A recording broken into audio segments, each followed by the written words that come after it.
the concept of the natural Sharpe ratio. I think it's an incredible idea. I'm really excited about it because it helps you optimize for something. And I think in life, you always have to ask yourself the question, what am I optimizing for? And this absolutely applies to business, but in general in life, what am I optimizing for? And I think the natural Sharpe ratio is what growth companies should be optimizing for. I spoke about this in detail yesterday about the technical aspects of it. I'm going to reiterate this today. And I just want to further elaborate the idea, in particular for fund managers and for managers, for companies, for CEOs, for founders. They're all in the same boat. And I said that many times. We investors, we're just employed by entrepreneurs, and they hire our capital in order to fulfill what they need to fulfill. We need to behave like them. So we need to maximize our natural Sharpe ratio as much as they are maximizing their natural Sharpe ratio. In fact, we're all exposed to that one natural Sharpe ratio as investors. So it's not like we have a different Sharpe ratio than them, because the natural Sharpe ratio, that is really what we're maximizing for at Orange Capital Partners. Now, there's some portfolio theory there that I do acknowledge, and there's certain things that active fund managers can do maybe to optimize the portfolio, but I don't want to talk about this because I feel like that's a marginal, if at best it's a marginal advantage.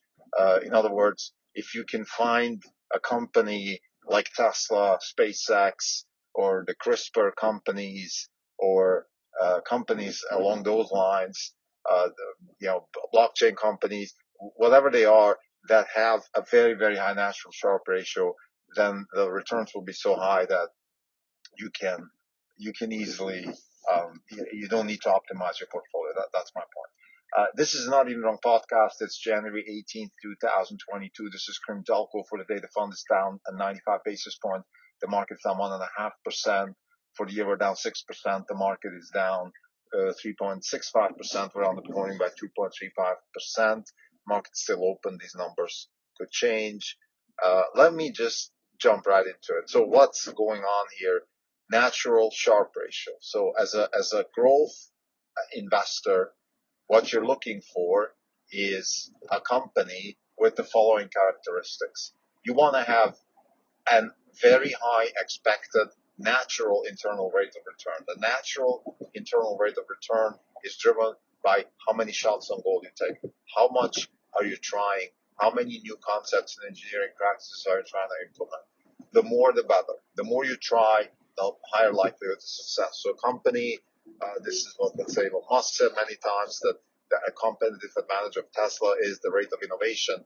And I'm just parsing this a little bit more so we understand what we're talking about when we talk about rate of innovation. The rate of innovation is basically, let me have as many projects as possible with fundamentally new concepts and engineering practices. This is what the rate of innovation actually means. The more new projects I have, the more shots on goal, the higher my innovation. Now, this is an optimization problem, like I said. So, of course, you could say, well, then everybody should just try to do a lot of projects. We should be, why isn't Tesla in the blockchain business, in the 3D printing business, in the CRISPR business? Just keep trying. Now, of course, that's not good, because you don't want to fail. In other words, the concept of natural volatility that I introduced yesterday just means that every project, every company that is exposed to projects will have a natural rate of failure, or of the necessity to error correct. And the natural volatility is simply the amount of failed shots on goal. So you have a lot of shots on goal, and how many times do you fail? And I hope the listeners can see already where the optimization comes into play here. Optimization is that I want to have a lot of different shots on goal, but I don't want to fail all the time. So I want to minimize my failure relative to the shots on goal. And this is, I think there's, like I said yesterday, a certain efficient frontier. This is a concept I'm borrowing from Harry Markowitz and his portfolio theory. So there's probably a certain optimum of projects you can go after as constrained by the natural volatility or by the amount of failure. So, in other words, Tesla can go after batteries, after solar, after self-drive, after those sort of things. But maybe Tesla shouldn't be going after CRISPR and blockchain and 3D and all those things because the chance of failure is much higher, and you don't want to be a company that does a lot of things and fails a lot. You want to be a company that tries a lot of things and fails as little as possible. Now, third concept that I introduced yesterday is the rate of decline of the cost of error correction. Now, this is a mouthful. I'm sorry for that, but I think it's just to have a very elegant formula, which is expected natural internal rate of return divided by bracket natural volatility minus RE, which is the rate of the decline of error correction, the cost of error correction.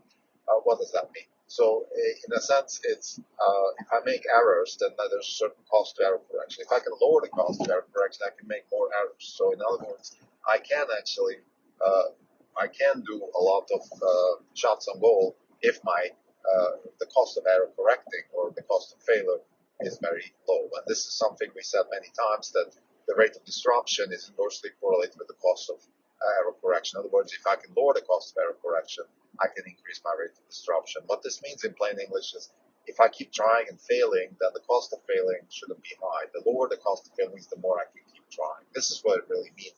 And I think this is very intuitive, and it's shown, I think, visually in Boca Chica with SpaceX, where Musk is literally blowing up rockets. So he's trying error, design by trying error, by lowering the cost of blowing up. So in other words, the cost of blowing up are in such a way that they don't, bring down the company. He's not betting the farm. Now maybe he can lower the cost of iteration even further. And this is where the concept of computation comes in, or animation, or virtual prototypes, and all these things. They're all in the same realm, which is basically, why is Moore's law so powerful? Why is Moore's law so powerful for business and disruption? Well, it's because the faster Moore's law, or with Moore's law, we have a fast advancement of computational power. With computational power, we can explore counterfactuals much faster, and the exploration of counterfactuals is really what computation is all about. So with computation, we can explore faster and lower the cost of error correction. So this is kind of the lay of the land, and I think this rate of natural Sharpe ratio now is, or excuse me, the concept of natural Sharpe ratio, I think is really showing in a very powerful way, I would say, at least for me, how we should think about the world going forward. This is a very powerful tool for managers. This is a powerful tool for hedge fund managers. Anybody who's in the wealth creation business is basically in the business of maximizing the natural Sharpe ratio. This is a statement I am absolutely happy to sign and put my money on the table to support this statement. Again, anybody in the business, wealth creation is basically another word for maximizing the natural Sharpe ratio. This is a statement, and I want to try to elaborate in this episode a little bit more. I want to try to explain what I mean. So, why is this so important? Well, again, you can only generate wealth if you try something new.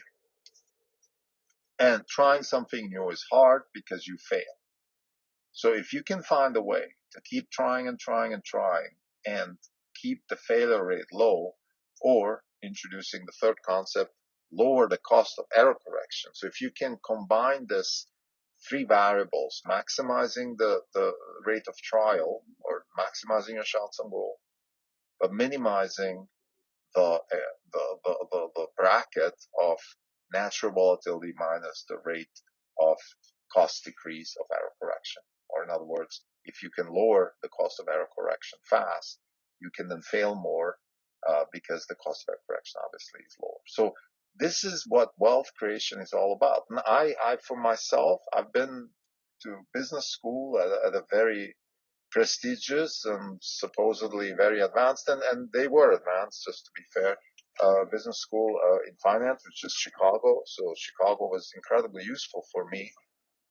But I've never learned, or nobody has taught me in this way, or in an intuitive way, how to generate wealth.